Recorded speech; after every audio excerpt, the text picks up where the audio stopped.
क्या आप जानते हो इंपेरेटिव सेंटेंसेस क्या होते हैं? ऑफ कोर्स सभी जानते होंगे as far as I think. देखिए, इंपेरेटिव सेंटेंसेस वे सेंटेंसेस होते हैं जिनमें ऑर्डर, रिक्वेस्ट, अर्ज, एडवाइस, ये सारी की सारी चीजें रिप्रेजेंट की जाती है ना। For example, the teacher said to the student sit down. अब टीचर ने स्टूडेंट्स को कहा सिट डाउन, तो क्या कर रही है टीचर? ऑर्डर कर रही है। My friend said to me please give me your pen. मेरे दोस्त ने मुझे कहा please give me your pen, तो यहाँ पे क्या शो हो रहा है? रिक्वेस्ट शो हो रही है। अब चलते हैं लेट वाले सेंटेंस पे। लेट वाले सेंटेंस आपने सुना होगा लेट और लेट्स, राइट? पहले लेट्स को छोड़ देते हैं, पहले हम लेट की बात करते हैं। लेट वाले सेंटेंस क्या दिखाते हैं? अगर आपको नहीं पता तो मैं आपको बता देती हूँ। लेट वाले सेंटेंसेस में भी रिक्वेस्ट एंड ऑर्डर को ही रिप्रेजेंट किया जाता है। मीन्स अगर आपके सामने लेट वाला सेंटेंस आ जाता है तो समझ लीजिएगा या तो वहां पे ऑर्डर है या फिर वहां पे रिक्वेस्ट है। लेकिन तो मैम अब दिक्कत ये है कि जब इंपेरेटिव सेंटेंसेस में भी सेम चीजें रिप्रेजेंट की जा रही है एंड लेट वाले सेंटेंसेस में भी यही चीजें रिप्रेजेंट की जा रही है, तो हम तो कंफ्यूज हो गए ना। अगर हमें डायरेक्ट स्पीच दे दी गई इनडायरेक्ट में चेंज करने के लिए, तो हम उन्हें कैसे बनाएंगे? हम उनको एज एन इंपेरेटिव सेंटेंस बनाएंगे या फिर हम उनको लेट का यूज करके बनाएंगे? कंफ्यूजन है ना। अगर आपको भी यही कंफ्यूजन है तो इस वीडियो में लास्ट तक बने रहिएगा, ये सारा का सारा कंफ्यूजन आपका दूर होने वाला है इसी वीडियो में। Hello everyone, I am Aarti, welcome back my YouTube channel Aarti English classes. और अभी तक अगर आपने चैनल को सब्सक्राइब नहीं किया, डू सब्सक्राइब माय चैनल। तो जैसे कि मैंने आपको बता ही दिया है कि लेट जो होता है वो किसको शो करता है? वो रिक्वेस्ट को शो करता है एंड ऑर्डर को शो करता है। साथ के साथ आप लेट्स को भी देख लीजिए। लेट्स को वैसे हम सबसे बाद में करेंगे, पहले हम लेट के यूजेस को देखेंगे क्योंकि लर्नर्स को कंफ्यूजन लेट में ही है। लेट्स तो बहुत ईजी है। तो देखिए लेट तो मैंने बता ही दिया आपको। अब देखिए लेट्स, देखिए सेंटेंस में आपको लेट्स या तो इस तरीके से नजर आ सकता है लेट्स कॉन्ट्रैक्टेड फॉर्म में, या फिर आपको लेट अस ऐसे भी नजर आ सकता है। तो कंफ्यूज मत होइए, दोनों सेम ही है। तो लेट्स जो होता है वो शो करता है प्रपोजल को, प्रस्ताव को, या फिर सजेशन को, किसी सुझाव को। जब किसी के सामने कोई प्रपोजल रखा जाए, राइट, प्रस्ताव रखा जाए, तो तब मीन्स समझ लीजिएगा कि लेट्स वाले सेंटेंसेस में ये दोनों चीजें दिखाई जा रही है। तो सबसे पहले हम बात करते हैं लेट की। तो जैसे कि मैंने आपको बताया है कि लेट का यूज होता है रिक्वेस्ट एंड ऑर्डर को रिप्रेजेंट करने, तो चलो देख लेते हैं कि कैसे इसका यूज होता है। सबसे पहले तो आप ये दो कॉमन रूल देखिए जो कि हमें सारे लेट वाले सेंटेंसेस में लगाना है। ये तो आपको पता ही है कि डायरेक्ट डायरेक्ट में दो मेन चेंज होते हैं। वैसे तो बहुत सारे चेंज होते हैं, according to the sentence change होते हैं। नाउन प्रोनाउन में चेंज होता है एंड सेंटेंस और टेंस में चेंज होता है। उसके अलावा जैसे जैसे सेंटेंसेस चेंज होते हैं उनके अकॉर्डिंग भी चेंज आते हैं। तो देखिए आप सेड या सेड टू की जगह पे क्या यूज, अगर आपको लग रहा है कि रिक्वेस्ट की जा रही है तो आप रिक्वेस्टेड यूज करोगे, और अगर आपको लग रहा है कि ऑर्डर किया जा रहा है तो आप ऑर्डर यूज करोगे। इन्वर्टेड कोमास तो हम पता ही है रिमूव किया ही जाता है सारे टाइप्स के सेंटेंसेस में। तो यहाँ पे हम इन्वर्टेड कोमास को रिमूव करेंगे और लेट से पहले टू का यूज करेंगे। लेट को भी वहीं लगा रहने देंगे और उससे पहले टू का यूज करेंगे। तो ये दो चेंजेस आपने समझ लिए, ठीक है। नेक्स्ट चलिए एग्जाम्पल देखिए। द चाइल्ड से, देखिए अब जो बच्चों का कंफ्यूजन होता है ना कि मैम हम कैसे पहचाने कि ऑर्डर है या फिर वो रिक्वेस्ट है, क्योंकि दो ही तरीके के सेंटेंसेस, दो ही जो सेंस रिप्रेजेंट होती है, या तो ऑर्डर की होगी या फिर रिक्वेस्ट की होगी। तो कैसे पहचानोगे? The child said to his mother let me play. अब बच्चा है अपनी मदर से कह रहा है कि मुझे खेलने दो। अब आप बताइए बच्चा अपनी मदर को ऑर्डर देगा? नहीं, अपनी मदर से क्या करेगा? रिक्वेस्ट करेगा ना। तो बस सीधा सा हमें पता चल रहा है सेंटेंसेस ऐसे ही मिलेंगे आपको एग्जाम में, जहां पे आपको देखते ही पहचान में आ जाएगा कि भाई ये रिक्वेस्ट की जा रही है या फिर ऑर्डर दिया जा रहा है। तो बच्चा क्या कर रहा है? रिक्वेस्ट कर रहा है। तो जब वो रिक्वेस्ट कर रहा है तो हम कैसे बनाएंगे इसको? तो हम इसको कर देंगे द, देखिए सेंटेंस को, सेंटेंस क्या बना? सेड या सेड टू को रिमूव करेंगे, क्या यूज किया? क्योंकि हमें पता चल गया है कि रिक्वेस्ट की जा रही है। तो ये हो गया the child requested his mother as it is. Said to को रिमूव किया, इन्वर्टेड कोमास हटाया, हमने टू का यूज किया, लेट को एज इट इज लिख दिया।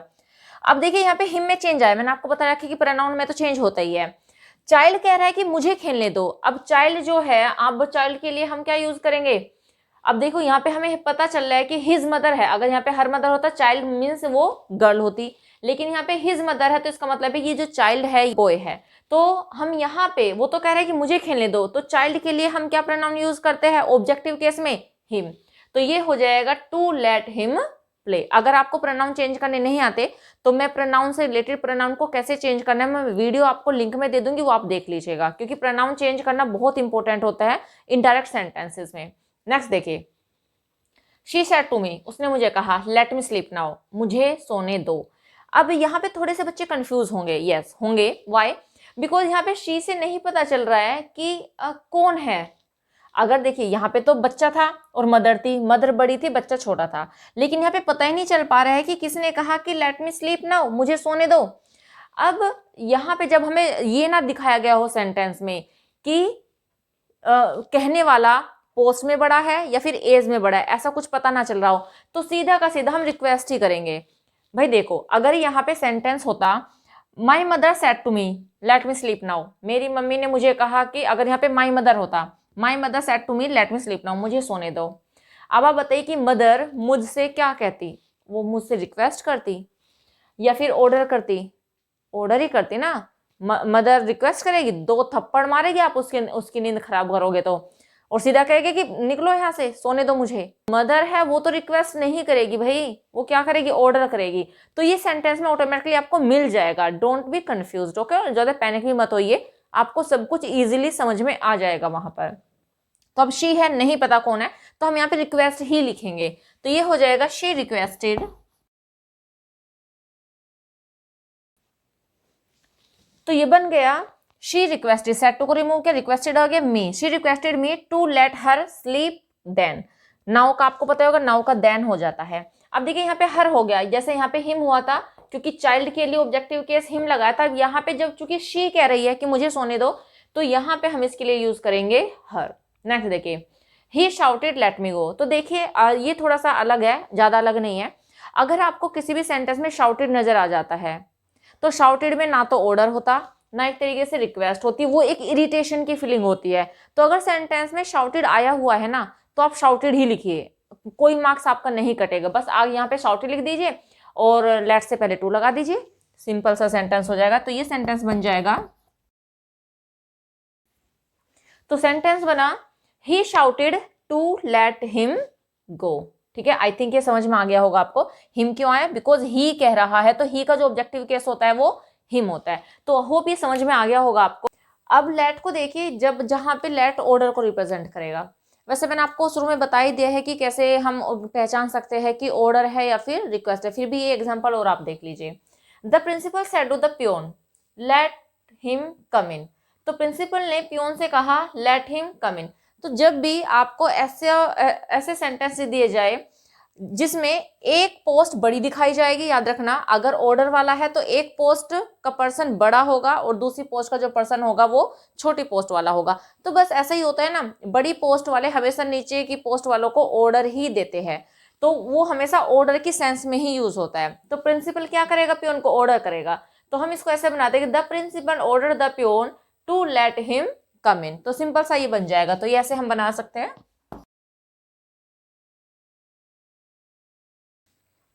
ठीक है, बहुत सिंपल सा है। तो ये ऐसे हो जाएगा, the principal ordered the peon to let him come in. Next देखिए, द कैप्टन सेड। अब कैप्टन ने कहा, कैप्टन एक हाई रैंक होती है तो वो भी ऑर्डर ही करेगा। The captain said let them go, simple सा है, बन जाएगा, ये हो जाएगा। ठीक है, तो ये सेंटेंस हो गया, the captain ordered to let them go. देखिए ये तो बहुत सिंपल है। अब आप इसको एक दूसरे तरीके से भी बना सकते हैं। दूसरा तरीका क्या है, लेकिन ये जो हम दूसरे वाला जो तरीका है, जो दूसरे वाला रूल है, ये केवल हम लेट के जो सेंटेंसेस होंगे जो जिसमें ऑर्डर दिखाया जाएगा उन्हीं के ऊपर ये अप्लाई हो सकता है। अभी जो मैंने रिक्वेस्ट वाला कराया आपको, उसके ऊपर ये वाला रूल अप्लाई नहीं होगा। आपको दोनों तरीके आना चाहिए, ताकि आप अगर एग्जाम में बाय चांस अगर ऑप्शनल क्वेश्चन है और वहां पे एक तरीके का ऑप्शन ना देकर दूसरे तरीके का ऑप्शन दे दिया गया तो आप कंफ्यूज हो जाओगे। तो आपको दोनों तरीके आने चाहिए। तो वो तरीका क्या है, इन्वर्टेड कोमास। यहाँ पे तो वही चीजें रहेंगे। अगर आपको लग रहा ऑर्डर आएगा सेड टू, क्योंकि ऑर्डर वाले सेंटेंसेस में ही ये रूल अप्लाई होगा, तो सेड या सेड टू की जगह पे तो ऑर्डर किया जाएगा। इन्वर्टेड कोमास हटाकर, अभी तक हम जो लेट वाले सेंटेंसेस कर रहे थे उनमें इन्वर्टेड कोमास रिमूव करके हम टू का यूज कर रहे थे, and after that objective let था एंड देन ऑब्जेक्ट था। लेकिन जब हम दूसरे रूल का यूज करेंगे तो हमें क्या करना है, इन्वर्टेड कोमास रिमूव करना है, दैट का यूज करना है, और जो ऑब्जेक्ट यूज हुआ है उसे हमें सब्जेक्ट में कन्वर्ट करना है, राइट। तो सब्जेक्ट यूज होना है, शुड का यूज होना है, मेन ऑफ फर्स्ट। आपको पता है मॉडल के साथ में हमेशा मेन ऑफ फर्स्ट आते हैं अगर सेंटेंस एक्टिव है। तो पैसिव है तो मेन ऑफ की थर्ड फॉर्म आती है, लेकिन यहाँ पे सेंटेंस आपको एक्टिव मिलेंगे। सब्जेक्ट आएगा, शुड आएगा, मेन ऑफ फर्स्ट आएगी, अगर ऑब्जेक्ट है तो ऑब्जेक्ट आ जाएगा, आफ्टर दैट जो भी अदर वर्ड्स है यहाँ पे। तो चलिए इसी वाले सेंटेंस को करके देख लेते हैं हम कि ये वाला जो सेंटेंस है ये कैसे बनेगा। तो यहां तक तो हम सेम ही लिखेंगे, कैसे,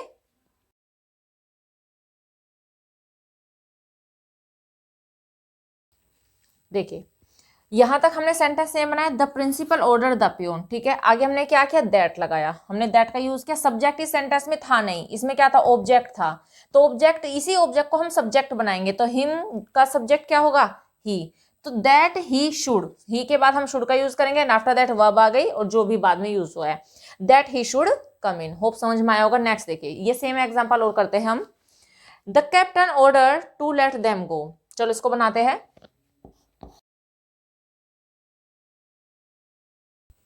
देखिए ये कैसे बन गया, द कैप्टन ऑर्डर, यहां तक हमने सेम किया क्योंकि ऑर्डर वाले सेंटेंस तो ऑर्डर तो हमें लिखना ही है। The captain ordered, after that that, अब ये दे कहां से आया, ये दे देखिए देम से आया, लेट देम गो था तो देम ऑब्जेक्टिव केस होता है, देम का सब्जेक्टिव केस क्या होता है, दे, तो यहाँ पे दे यूज करेंगे, दैट दे शुड गो। इतना ये भी इजी है, कोई डिफिकल्ट वाला ये रूल नहीं, इसे भी आप अप्लाई कर सकते हैं। तो ये तो हुए लेट के यूज। तो चलिए अब हम देख लेते हैं लेट्स के यूज। अब लेट्स के यूज को देख लीजिए, बहुत सिंपल है, बहुत ही ज्यादा सिंपल है, बस ये दो रूल आप इसमें याद रखिएगा। जैसे कि वहां पे लेट वाले सेंटेंसेस में हमने सेंटेंसेस के जो सेंस थे उसके अकॉर्डिंग ऑर्डर किया था एंड रिक्वेस्ट की थी। आपको सैड आ जाए या फिर सैड टू आ जाए, तो आपको या तो सजेस्टेड करना है या फिर प्रपोज्ड करना है, दोनों ऑप्शनल है, जो आपका मन करे लिख लीजिए, कोई मिस्टेक नहीं होगी। सेकंड, इन्वर्टेड कोमास को जब हम रिमूव करेंगे तो इन्वर्टेड कोमास को रिमूव करके आपको क्या लगाना है, दैट दे शुड लगाना है, दैट वी शुड लगाना है। अब आपको कहां पे दैट दे शुड लगाना है, कहां पे दैट वी शुड लगाना है, वो मैं अभी आपको बताऊंगी, आपको समझ में आ जाएगा। बस इतना याद रखिएगा कि दैट दे शुड लगाएंगे एंड दैट वी शुड लगाएंगे, इनमें से कोई एक। अब देखिए एग्जांपल, दे सेड, उन्होंने कहा, लेट्स गो देयर। अब यहां पे देखिए पहले सेंटेंस में समझ में आ गया, अगर आपको सेंटेंस में जो सब्जेक्ट है रिपोर्टिंग वर्ब का, अगर वो दे है तो हम लगाएंगे दैट दे शुड, और अगर वो है वी तो हम लगाएंगे दैट वी शुड। समझ में आया आपको? अगेन मैं रिपीट कर रही हूं, अगर रिपोर्टिंग वर्ब का जो सब्जेक्ट है, कहने वाला है, अगर वो दे है तो तब हम लगाएंगे इन्वर्टेड कॉमास रिमूव करके दैट दे शुड, और अगर नरेटर कौन है, सब वी है, तो तब हम लगाएंगे दैट वी शुड। तो बस सिंपल है, लगा दीजिए, पहला सेंटेंस बना दीजिए, दे प्रपोज्ड, तो ये सेंटेंस हो गया, they proposed that they should go there, बहुत सिंपल है। नेक्स्ट देखिए, we said let's clean the room, तो ये कैसे हो जाएगा, वी प्रपोज्ड, ठीक है, तो ये हो गया वी प्रपोज, हमें सैड या सैड की जगह पे प्रपोज लगाना है या फिर सजेस्ट लगाना है, जो भी मन करे लगा लीजिए। We propose that we should clean the room. Okay, next देखिए, रीतू सेड टू मी। अब ये दोनों सेंटेंस थोड़े से अलग है, दोनों का अंतर समझिएगा। अभी तक तो आपको बहुत इजी लग रहा है यहां तक, लेकिन यहाँ पे ये थोड़ा सा ट्रिकी है, कैसे वो देखो। Ritu said to me let's go for a walk. जब भी सेंटेंस में देखो, यहाँ पे तो दे है तो हमने दैट दे शुड कर दिया, यहाँ पे वी है तो हमने दैट वी शुड कर दिया, लेकिन अगर रिपोर्टिंग वर्ब में जो सब्जेक्ट है, अगर वो कोई थर्ड पर्सन है, थर्ड पर्सन तो आपको पता ही होगा, फर्स्ट पर्सन आई और वी हो जाता है, सेकंड पर्सन यू हो जाता है, and third person they, he, she, it, कोई भी हो जाता है। तो रीतु क्या है, थर्ड पर्सन है, राइट। तो जब भी थर्ड पर्सन आ जाए सेंटेंस में तो आपको दैट दे शुड लगाना है। ओके, थर्ड पर्सन के साथ दैट दे शुड, तो ये हो जाएगा। और अभी यहाँ पे देखिए एक और डिफरेंस नोटिस कीजिए दोनों में, यहाँ पे दे सैड था, मीन्स यहाँ पे किसे कहा जा रहा है वो नहीं था, दे सैड टू हुम, तो यहाँ पे ये नहीं था कि किसे कहा गया, बस ये था कि दे सैड उन्होंने कहा। इसमें भी ये था वी सैड हमने कहा, किसे कहा, ये यहाँ पे नहीं था। लेकिन यहाँ पे दोनों सेंटेंस में देखिए, Ritu said to me, Ritu ने मुझे कहा, यहाँ पे है ही सैड टू हिज फ्रेंड, उसने अपने दोस्त को कहा। तो यहाँ पे ऑब्जेक्ट किसको बात कही जा रही है वो प्रेजेंट है। जब भी आपको ऐसे सेंटेंस मिल जाए जहां पे बात किसको कही जा रही है वो दिया गया हो, तो आज तक हम यही करते आ रहे थे कि सैड टू की जगह पे टोल्ड कर रहे थे, और सैड अगर इंटरोगेटिव सेंटेंस थे तो हम आस्क्ड लगा रहे थे, सैड टू को रिमूव कर रहे थे, यानी कि हम टू को भी रिमूव कर रहे थे। बट यहाँ पे थोड़ा सा केस चेंज होगा, अगर इस तरीके के सेंटेंस है तो आपको प्रपोज्ड भी लगाना है एंड टू का भी यूज करना है। तो ये कैसे बनेगा, ध्यान से देखो। तो देखिए ये हो गया सेंटेंस, तो रितु प्रपोज टू मी, अब मैंने बता ही दिया है कि अगर यहाँ पे ऑब्जेक्ट दिया गया है कि बात किसको कही जाए तो प्रपोज के साथ में टू भी लगाएंगे, सजेस्टेड के साथ में टू भी लगाएंगे। तो Ritu propose to me to go for a walk. Next देखिए, he said to his friend let's take soft drink.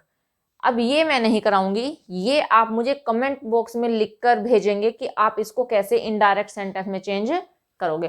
तो ये छोटी सी वीडियो थी, होप सारा का सारा कॉन्सेप्ट आपको समझ में आ गया। अच्छे से क्लियर कर लीजिएगा बिकॉज एग्जाम में आते ही आते हैं।